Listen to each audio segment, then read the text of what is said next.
Hello everyone and welcome to Long's Toys. Today we're taking a look at Rider Kick's figure Legend Rider Series Kamen Rider Cross Z. Now this is the first time we're getting a figure for Cross Z, at least in this form. He did not show up in this form in the Bottle Change Rider series during build. Cross Z Charge did, but unfortunately that's probably my least favorite of Cross Z's forms. This one and Magma are kind of neck and neck, but I love this form, so I'm very excited to finally get a figure of this form. Here he is on the side of the box. Here he is on this side. Not too much going on down there. Then you have a pretty cool picture of him up here. And then it shows obviously Geo, Build in Rabbit Tank form, and Grease, which came out at the same time as Cross Z. So that's pretty much it for the packaging. Let's get him out here so we can take a closer look. Alright, so here he is out of the packaging. I think they did a pretty good job with the paint. I like the head sculpt. I like the gold paint there. The eyes look good. All the kind of goldish flame accents along the figure look good. His legs are kind of very similar to Build's. Articulation pretty standard for these. Head is on a ball joint. You have the shoulders that can move up and down. The shoulder pads do have a flap so that you can move the arm completely without being hindered, which is nice. Bicep swivel, elbow joint. Hands swivel at the wrist. He does come with extra hands, so if you want, he comes with 2 open hands equipped already, but he comes with closed fists if you would prefer, so you could just pop out the hand, pop in the other hand. It's a very simple process.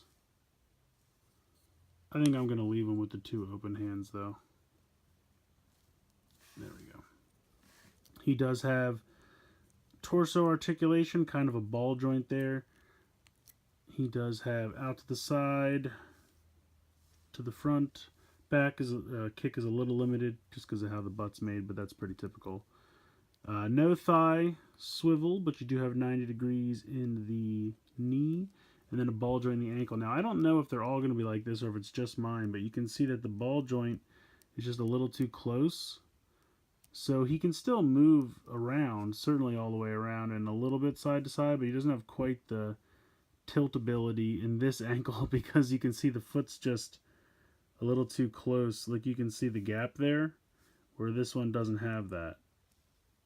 This is much small, so it's like the peg isn't long enough, so that does hinder it a little bit. I mean, he can still stand perfectly fine.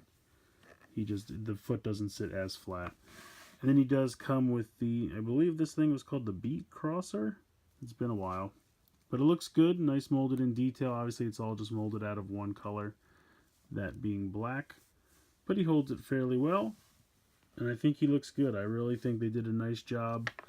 I'm happy to, whoops, this piece just fell off the back. I'm not quite sure what happened there. I guess it just loosely pegs in.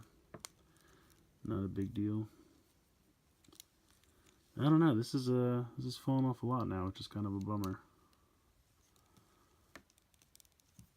You can see it's just kind of a little, like, dragon spine ridge, which just looks cool, but it looks like it falls off fairly easily, which is kind of a bummer. I mean, you could just glue it. I don't see any reason why it needs to come off, unless there's going to be some kind of... I mean, he doesn't have any forms where he needs a backpack or anything, so I don't even know why it needs to come off. But overall, I think he looks good. I really like the look of the figure. And of course, here is Rabbit Tank next to him. They look good together.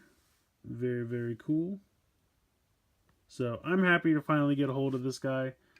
I mean, yes, he's not really in scale with the rest of the Bottle Change Rider series, but he is a good looking figure and fairly inexpensive. I think he was somewhere in the area of like $16 before shipping. So for what you get, I think he definitely looks good. Paint's definitely sharp.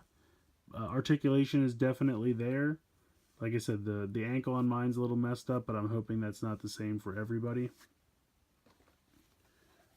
Go ahead and bring the box back in.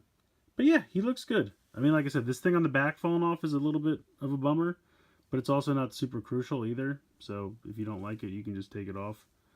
Otherwise, it'll stay fairly well. But yeah, he's a good looking figure. I'm happy to finally have a version of Cross Z in my collection because it has been some time that I have wanted one. Before, I previously only had the Soto figure, which wasn't bad, but again, stickers. This is really nice paint applications. Everything's nice and sharp, and I think he looks really great. So let me know what you guys think in the comments below. Please like, share, comment, subscribe. Hope you enjoyed the video, and as always, thanks so much for watching.